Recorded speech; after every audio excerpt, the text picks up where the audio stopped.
Next topic पढ़ते हैं, fourth one, the reading mania, यानी कि पढ़ने का जुनून। पूरे 17th और 18th सेंचुरी के दौरान यूरोप के ज्यादातर हिस्सों में लिटरेसी रेट बढ़ती रही। अलग अलग संप्रदाय के चर्चों ने गांव में स्कूल स्थापित किए और किसानों और कारीगरों को लिटरेट यानी कि शिक्षित करने लगे, एजुकेट करने लगे। 18th सेंचुरी के एंड तक यूरोप के कुछ हिस्सों में तो लिटरेसी रेट 60 से 80% तक हो गई थी। यूरोपियन देशों में साक्षरता और स्कूलों के प्रसार के साथ लोगों में पढ़ने का जैसे जुनून पैदा हो गया था। लोगों को बुक्स चाहिए थी, इसलिए प्रिंटर्स ज्यादा से ज्यादा बुक्स छापने लगे।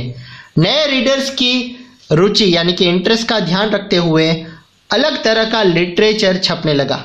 बुक सेलर्स ने गांव-गांव जाकर छोटी छोटी बुक्स बेचने वाले फेरी वालों को काम पर लगाया। ये बुक्स मेनली पंचांग के अलावा फेरी टेल्स यानी कि या फोक टेल्स, लोक गाथाएं और लोक गीतों की हुआ करती थी। लेकिन जल्द ही एंटरटेनमेंट मटेरियल भी आम रीडर्स तक पहुंचने लगे। इंग्लैंड में पेनी चैप बुक्स या एक पैसिया बुक्स बेचने वालों को चैपमैन कहा जाता है। इन बुक्स को गरीब तबके की या उसके लोग खरीद कर पढ़ते हैं। फ्रांस में बिब्लियोथिक ब्लू का चलन था, जो सस्ते कागज पर प्रिंटिंग और नीली कवर में बंधी छोटी बुक्स हुआ करती थी। इसके अलावा 4-5 पन्ने की प्रेम कहानियां भी थी और पास्ट की थोड़ी स्टोरीज, जिन्हें हिस्ट्रीज कहते थे। आप देख सकते हैं कि अलग अलग उद्देश्य और दिलचस्पी के हिसाब से बुक्स के कई आकार और प्रकार थे।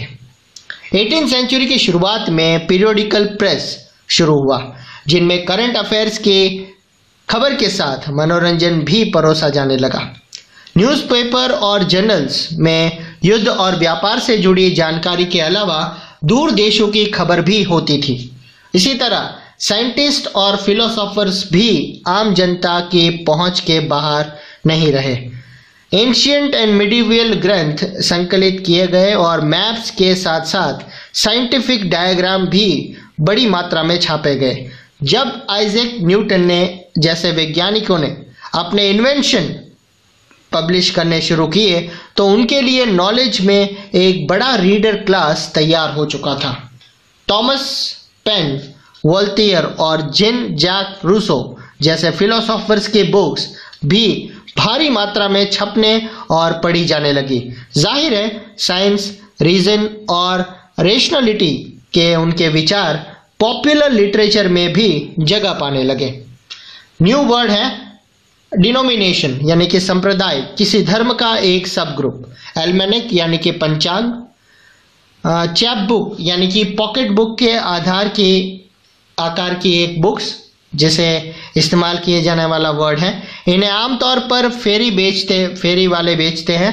ये 16th सेंचुरी की प्रिंट रिवॉल्यूशन के समय बहुत पॉपुलर हुई। बॉक्स 2 पढ़ते हैं। 1791 में लंदन में एक पब्लिशर जेम्स लैंकिंगटन ने अपनी डायरी में ये लिखा, पिछले 20 सालों में बुक्स की बिक्री में आमतौर पर बेतहाशा बढ़ोतरी हुई।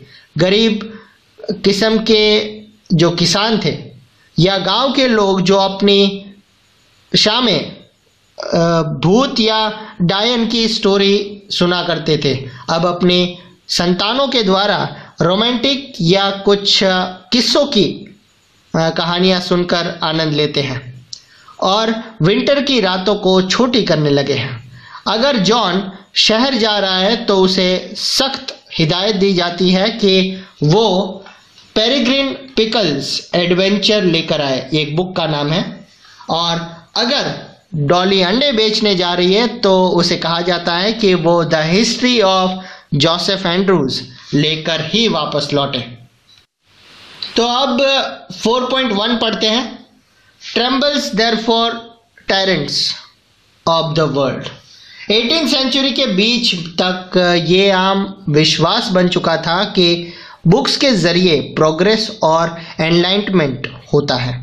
कई सारे लोगों का मानना था कि बुक्स वर्ल्ड यानी कि दुनिया बदल सकती हैं, कि वे डेस्पोटिज्म और आतंक की राजसत्ता से समाज को मुक्ति भी दिला दे सकता है और विवेक और बुद्धि का फिर से राज होगा।